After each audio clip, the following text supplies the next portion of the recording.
Haïti cela.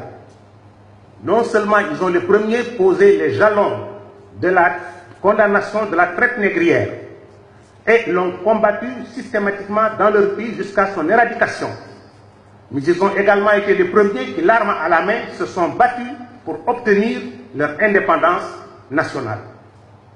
Et cela à la fin du XIXe siècle, à une époque où déjà Hegel n'avait pas encore avancé ses théories, parce qu'il ne les avancera qu'en 1830, à une époque où également Gobineau n'avait pas encore établi ses théories sur la hiérarchie des races.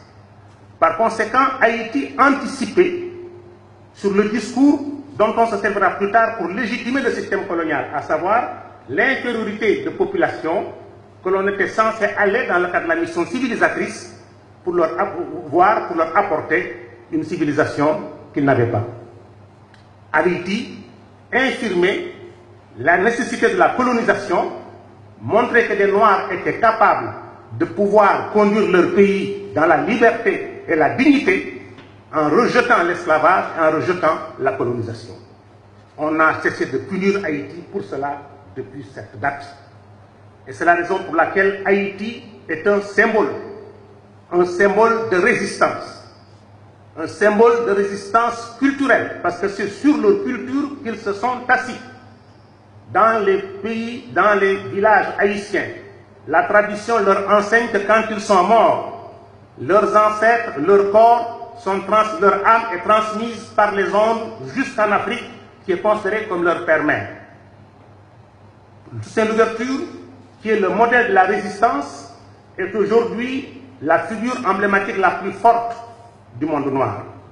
Vous savez comment on a fait? Le général Leclerc l'a finalement attiré dans un guet-apens, on l'a invité à un repas, on en a profité pour l'arrêter, on l'a ensuite mis dans un bateau, on l'a conduit au fort de Joux dans le Jura, où il va mourir dans des conditions atroces.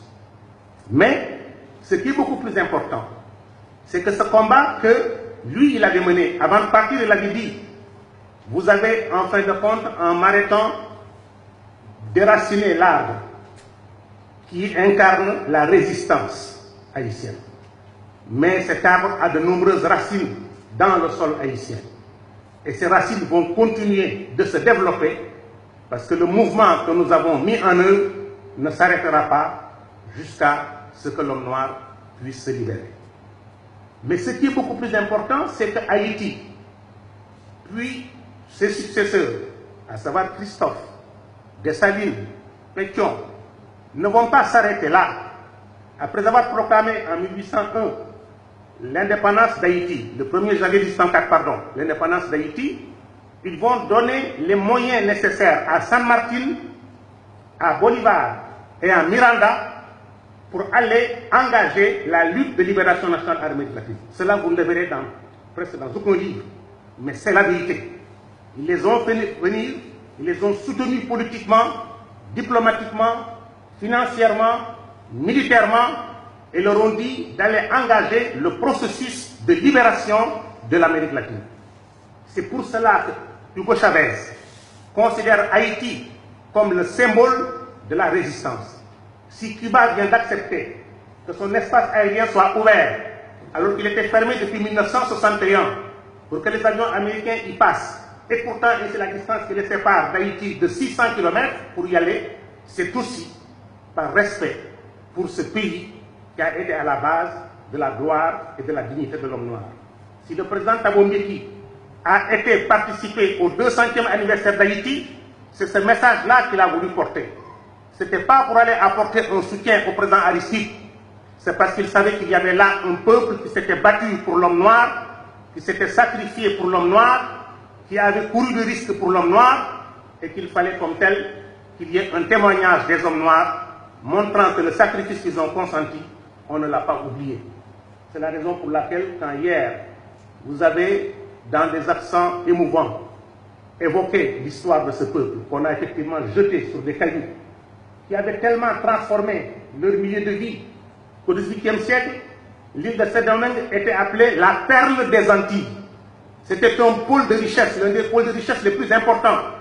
Mais le monde colonial ne voulait pas qu'il y ait un pôle noir composé de populations noires qui ont dit non au monde occidental, qui ont osé dénoncer l'esclavage, dénoncer la traite négrière, dénoncer la domination coloniale, qui soit une référence qui puisse être présentée demain aux générations futures africaines, afin qu'elles se disent voilà le modèle que nous devons recopier. Et aujourd'hui encore, quand vous allez dans les Antilles, quand vous allez en Guyane, quand les gens veulent demander l'indépendance, on leur dit ah, vous voulez l'indépendance?